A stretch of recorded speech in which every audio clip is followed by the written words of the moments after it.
Facilities এমন একটা committee যেখানে আসলে আমি বলবো যে প্লেয়ার প্রোডাকশন এবং প্লেয়ারদের ইমপ্রুভমেন্টের জায়গা থেকে সবচেয়ে বড় একটা জায়গা। আমি মনে করি যে আমরা ক্রিকেটে অ্যাজ আ প্লেয়ার যতই উন্নতি করি না কেন, আমি মনে করি যে facilities is the unsung hero of cricket. So আমরা যতদিন পর্যন্ত এই facilities players, not only current lot of players, যারা আপকামিং প্লেয়ার্স আছে এবং সবার জন্য আমার কাছে মনে হয় ফ্যাসিলিটিস ক্রিয়েট করাটা ইম্পর্টেন্ট।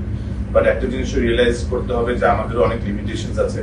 আপনার এখানে ইনভলভমেন্ট অফ ডিসি অফিস বলেন, এনএসসি বলেন, সবার ইনভলভমেন্ট আছে। বাট আমরা চেষ্টা করবো যে বাংলাদেশের প্রত্যেকটা জায়গায় ডিসেন্ট্রালাইজ করতে।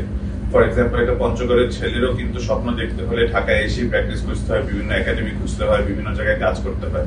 সো একটা ছেলেকে যদি আমরা মিনিমাম ফ্যাসিলিটিস প্রত্যেকটা বাংলাদেশের কর্নারে না দিতে পারি, তাহলে ইটস ভেরি আনফরচুনেট।